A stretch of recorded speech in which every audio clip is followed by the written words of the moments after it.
নমস্কার, কেমন আছেন সবাই? আশা করছি ভালো আছেন। আমিও ভালো আছি। তো আজকে ৩১শে বৈশাখ মঙ্গলবার আমরা চলে গিয়েছিলাম মির্জাপুর বাছুরাল গ্রামে শীতলা মায়ের মন্দিরে। তো এখন বাজে 6:30 মতো। এখন অবধি পুজো হচ্ছে। আমি অনেক ছোটোবেলায় আসতাম এখানে মায়ের সাথে, তখন আমি কোনোদিন সন্ধ্যাবেলা আসিনি। তো সন্ধ্যাবেলাতেও যে পুজো হচ্ছে এটা আমি জানতাম না। তারপরে মাকে দর্শন করে চলে আসলাম মেলার দিকে। তো এখানে বাচ্চাদের চাপার জন্য অনেক কিছুই দোলনা টাইপের ছিল। তো আমরা গেছিলাম মেলায়। আমি গেছিলাম, আমার বর আর আমার 2 ভাগ্নি গেছিলো আমাদের সাথে। তো আমরা মেলা টেলা ঘোরার পরে একটু ফুচকা খেয়ে নিচ্ছিলাম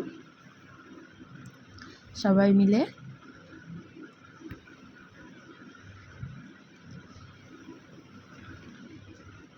এরপরে সব অনেকটাই বড় মানুষদেরও চাপার জন্য অনেক রকমের দোলনা ছিল,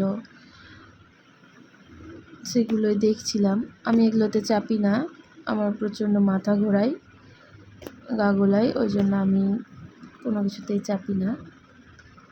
অনেক রকমের খাবারের দোকান বসেছিল, মোগলাই, চাউমিন, ফুচকা। এই যে এটা হচ্ছে রাবড়ি মালাই আইসক্রিম, আমরা এটা খেয়েছিলাম, মোটামুটি ভালোই ছিল খেতে। আমাদের মেলা ঘোরা হয়ে গেছে। আমরা এখন যাচ্ছি একটা দোকানে।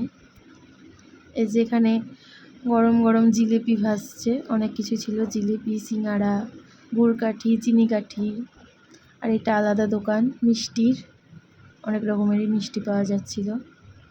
এই মেলার গ্রামে যে কোনো মেলা আমি গেছি, সেখানে আমি দেখেছি মিষ্টিগুলো অনেক বড় বড় টাইপের হয়, দেখতে ভালো লাগে, কিন্তু কোনোদিন খাওয়া হয়নি।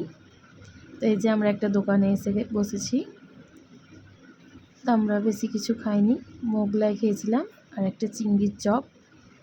চিংড়ির চপটা আমার বর খেয়েছিল আর আমি মোগলাই খেয়েছিলাম, আর আমার ভাগ্নিরাও মোগলাই খেয়েছিল।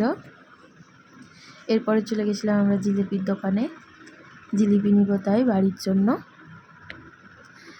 তো আমরা সাধারণত কমলা কালারের জিলিপি দেখেছি, তারপরে এই বাদামি কালারের দেখেছি। তো এগুলো সাদা টাইপের ছিল, তো আমরা যেহেতু কোনোদিন খাইনি তাই সাদা টাইপের জিলিপিগুলোই নিলাম।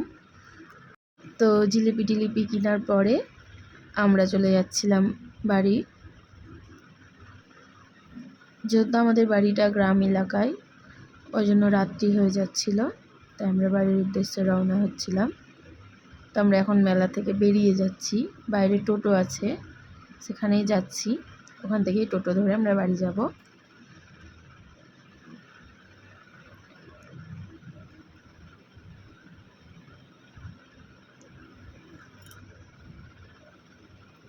তো চলে এসেছি, এই যে আমরা বাড়ি যাচ্ছি।